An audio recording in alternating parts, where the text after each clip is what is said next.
Thank you, Kurt, for your introduction. Good morning. How are you today? You're good?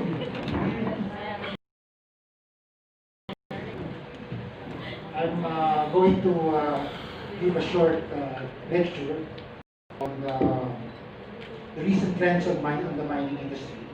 And most of you are students, and hopefully you become part of the industry. So I'll give you a short rundown of what's happening with the mining industry. Right now we have National Mine Safety and Environment Conference in Yaman. So let me start. And next slide, please. Okay. Mukhang hindi maganda yung ano natin. So anyway, we don't have a nice presentation slide. Maybe it's this. We notice the so what's happening in the mining industry today? For the past few years, there was a decline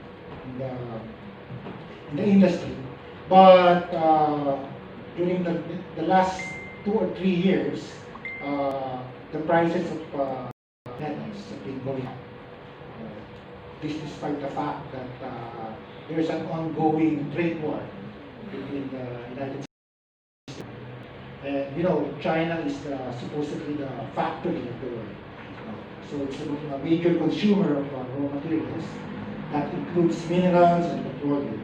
So if that trade war would escalate, you know, there would be less demand for commodities because the United States has tried to restrict the importation of goods from China because they're alleging that China is not practicing fair trade.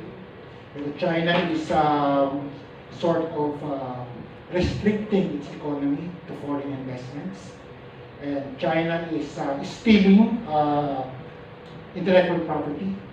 You know, because most of the cell phones, you know, you have your iPhone, and when you buy a Chinese-made mobile phone, you get the same features. And the United States is alleging that most of these applications, softwares, and hardwares are, since they are being manufactured in China, the Chinese are copying all these hardwares and softwares. And since they don't pay royalties, so they can price the phones lower. If you buy a Chinese mobile, you'll notice it's very cheap compared to an iPhone. Because the iPhone, you know, they develop the technology, they pay royalty, but the Chinese, the United States allege that the Chinese, they just copy. They don't develop it themselves, they just copy the technology, and they don't pay royalties to the inventor of intellectual property. So that constitutes the reason why the United States is imposing a trade war with China. They're trying to limit down the importation. Anyway, sorry for the slides are not good. But most of the exploration now are in the upturn, particularly in South America. In South America, they have better laws. They have stable financial systems. And if you ask me what's happening to the Philippines, in the Philippines, we're imposing so many restrictions on foreign investments, particularly in mining. For example, we have an open pit mining ban. In first, it was imposed in South Cotabato. Big copper and gold deposits, Tampakan copper gold deposits there, that's unable to be exploited because of this ongoing ban of open pit mining. Now, during the time of Secretary Lopez, she also imposed the ban, big mining ban, and this continues. And even our president has made statements that is not keen in, is also sort of agreeing with the fact that open pit mining should also be banned. So that's one major consideration why there are very few exploration activities in the country. There are very few mines that are being opened. So next slide, please. Next slide.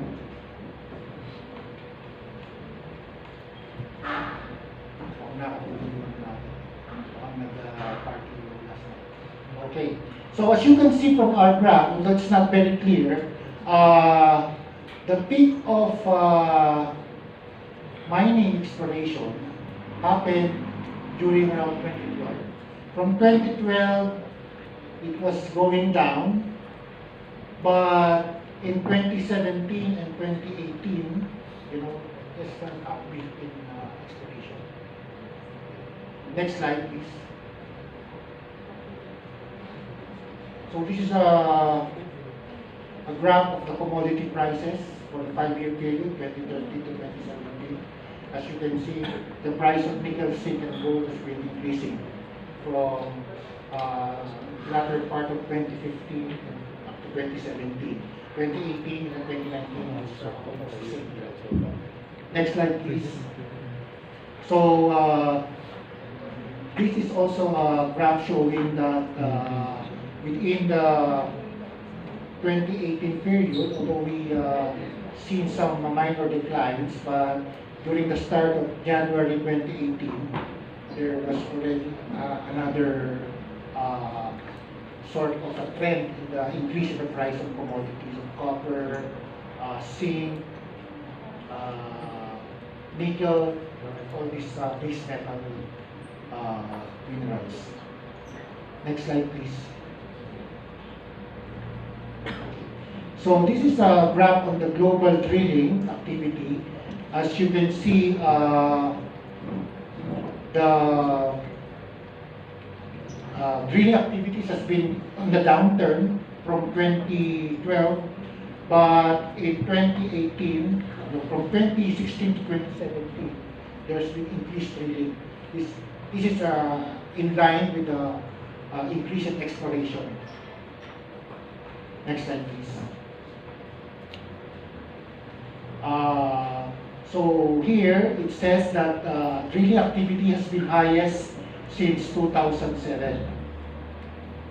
So from the graph you can see the peak of drilling activity was in 2007, and the start of 2016, 2017, and 2018, drilling has been increasing. Next slide, please. Okay. Now, when we talk commodities, we also need to talk about China.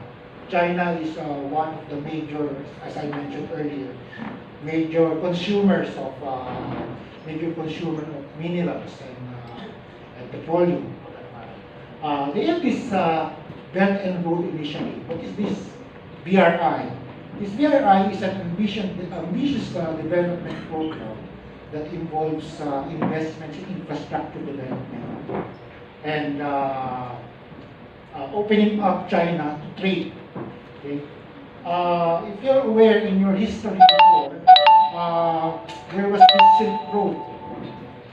This Silk Road was the route that the Chinese merchants were using when they want to do trade in Europe. Now, China is now trying to rejuvenate that trade route. Now, the ultimate objective of China is to develop that trade route going into Europe and ultimately going to the United States and to other parts of the world. Now, China is the second largest economy, but it is expected by next decade it will be the biggest economy, overtaking the United States. Now, they're using this Belt and Road Initiative to to invest in other countries. They have made investments, particularly in Central Asia and in Africa. They invest in infrastructure development, and they also invest in resources. They also invest in mining. They invest in petroleum exploration. Now, as you can see in that particular map, they have a route going to the West Philippine Sea. That West Philippine Sea route is a point of contention because, as you're aware, China's declared 9-dash rule territorial claim. They're claiming almost 90% of the South China Sea based on this 9-dash rule. They want to secure that particular area, not only because it's one of the vital trading routes or trading routes for their Belt and Road Initiative, but there's also a huge potential for mineral resources, for natural gas. China is consuming a lot of energy. China is expanding its economy, so it's requiring more fuel or more energy resources to fuel its economy. So,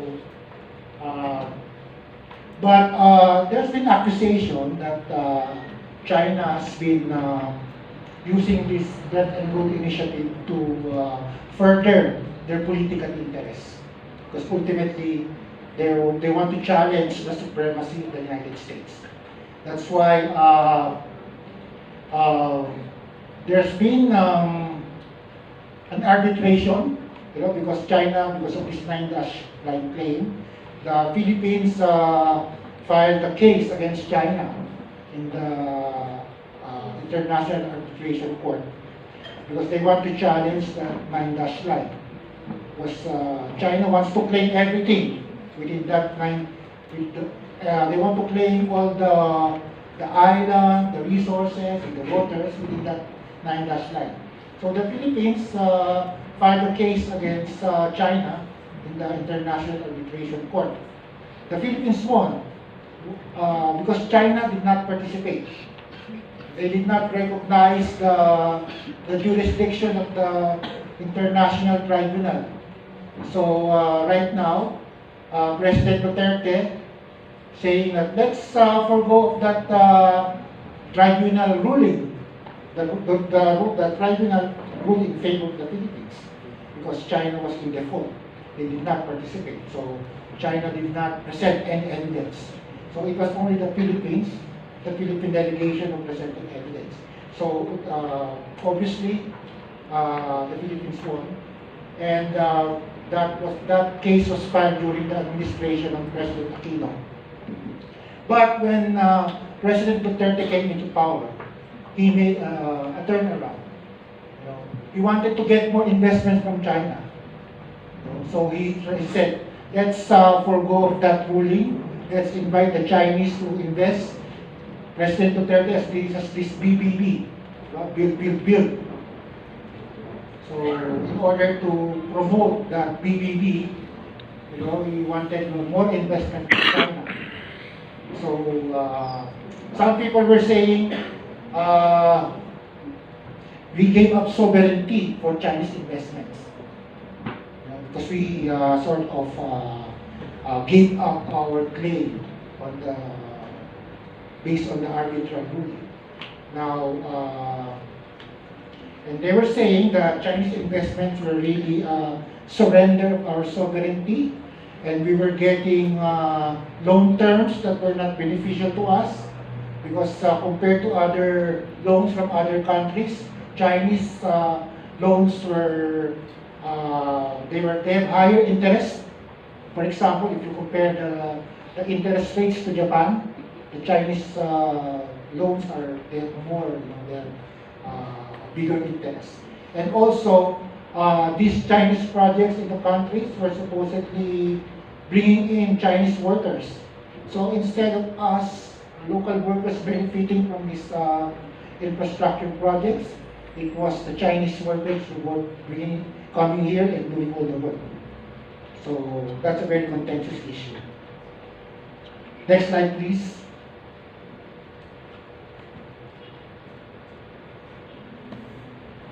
Next slide. Okay. So, China, based on this BRI, or the Belt and Road Initiative, has been trying to, pursue its political and economic agenda. They're using this so-called checkbook diplomacy. So they use money, they lend money to poor countries. And there was an example, there was a case in Sri Lanka. The Chinese built a port. But unfortunately, that port did not become successful. So what happened? The Chinese took over that Sri Lankan port. So the ownership went to China, and they were saying that that could happen in the Philippines, because we were inviting Chinese investment in the Philippines, and there are high interests. So eventually, that projects might fail, and if that projects will fail, the Chinese will take over. So there's some people are saying that we don't want that to happen in the Philippines, just like what happened in Sri Lanka. Next slide, please. Okay, there was this report by Ernst & Young, and they made a survey from different mining executives, and they tried to outline all the risks in the mining industry. As it turned out, the number one risk in mining is the license to operate. Next slide, please. Now, in the Philippines, as I mentioned earlier, mining exploration, mineral exploration and mining has not been very encouraging for the past few years because of this license operate. The mining companies find it hard to do business in the Philippines because of so many licenses or many permits. So, for example, if you want to do mining in the Philippines, the first requirement is that the foreign company, should have technical and financial qualification. And the second one, the area should be free from, the area should be open to mining activities. Because in some parts of the country, there are declared protected areas. So these areas are off limits to mining. And again, another permit that we need to have is an approved environmental compliance certificate.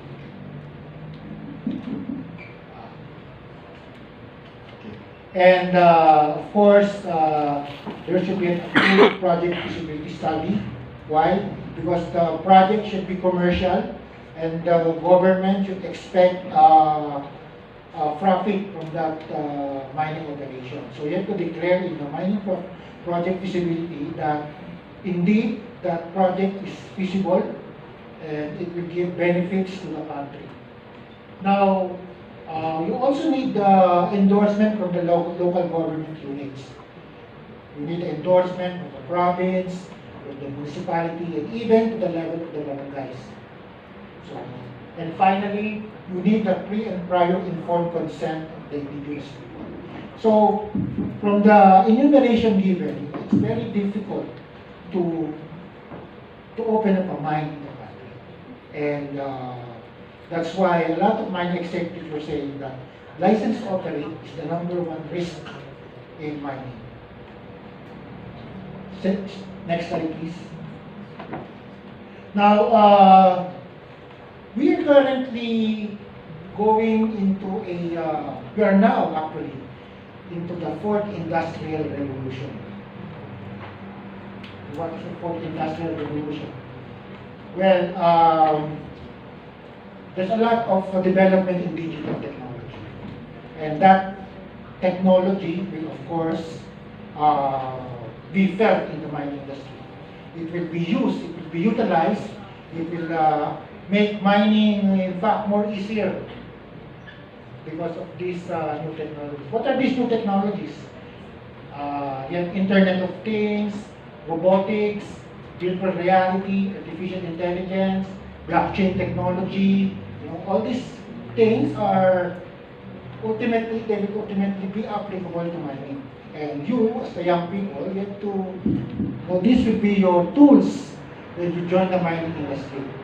Unlike in our generation, you know, we have the usual field work and the conventional mining processes.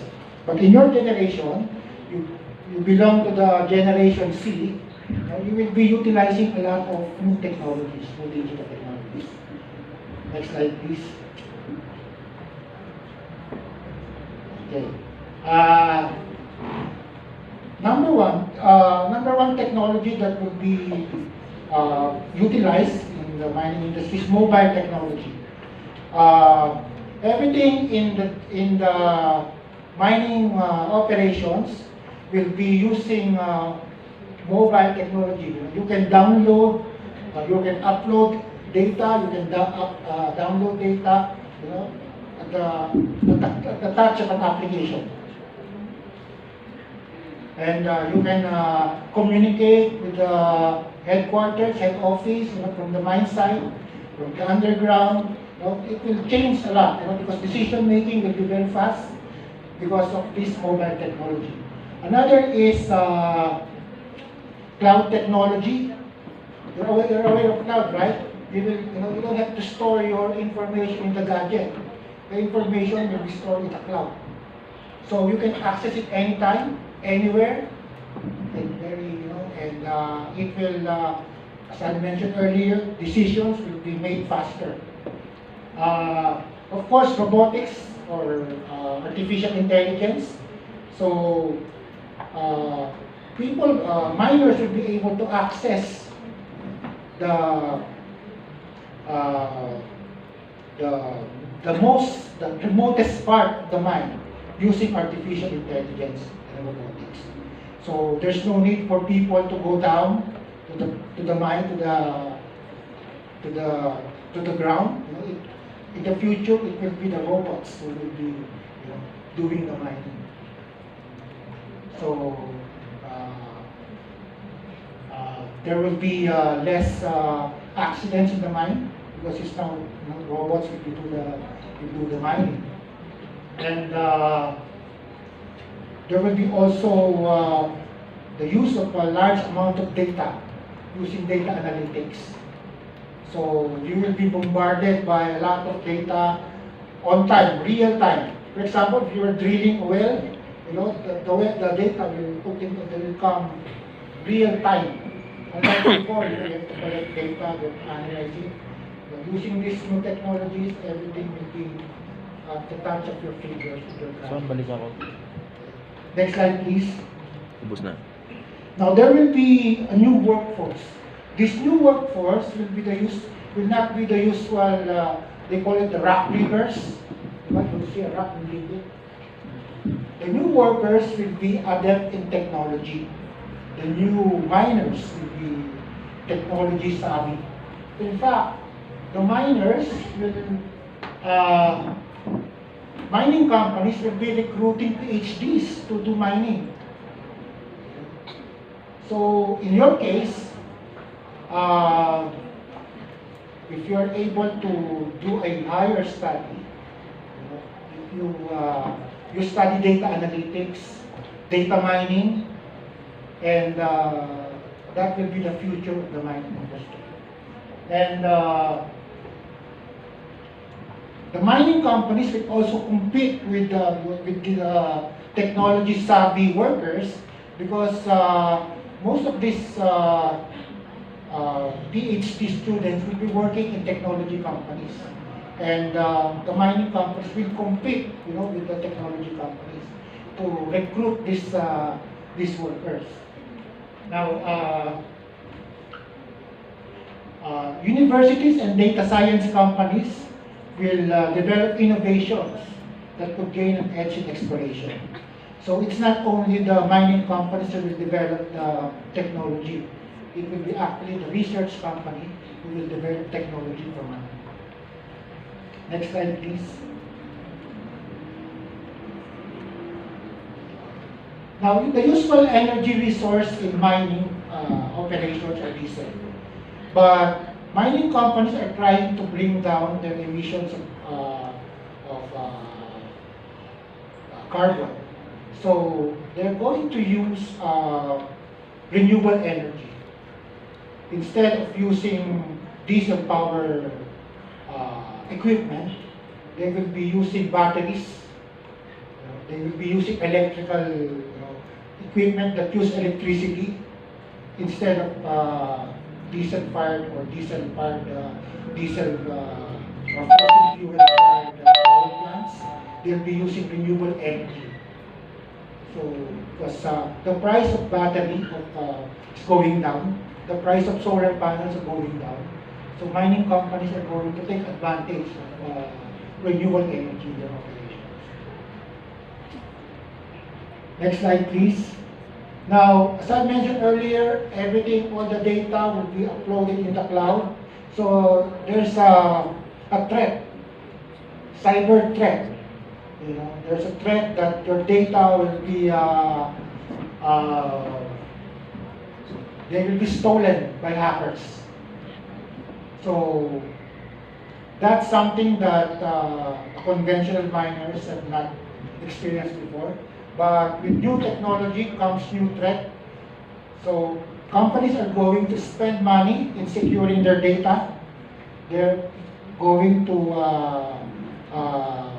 employ what you call ethical hackers. Ethical hackers are experts in hacking, but they're working for the company. They're trying to go into the database of the company, but at the same time, by going into the database of the company, they're trying to protect the data. So they want to assure that the data of the company is secure. Next slide, please. Now, dual commodities. As I mentioned, the price of renewable energy is going down. This is because of the price of storage of batteries. Now, what are the main minerals in batteries? It's copper, nickel, and lithium. So these rare elements, called rare metals or rare minerals, will be the next commodities that will be in demand because of all these new technologies, new batteries that will require, that will be used for renewable energy, storing energy, and even electric cars. Electric cars will be the future trend. In Europe, some countries are already banning diesel automobiles. So they're trying to encourage electrical vehicles. So there will be a rise of demand for electrical vehicles. There will be a rise of demand for batteries. And if there's batteries, we need more copper, lithium, and nickel. At the same time, the technology companies are using all these rare elements for their products, for their final products. So what are the uses? We have it's not clear here, but most of the modern gadgets right now, they use a lot of rare metals. But did you know that rare minerals are also used in warfares, in missiles, in radars, all these things. And 95% of rare earths come from China. That's the trend. China produces 95% rare earths. So there's going to be a trade war between China and the United States. I'm sure China will use this as a leverage against the United States. because they control 95% of the rare elements. Next slide, please. As you can see, this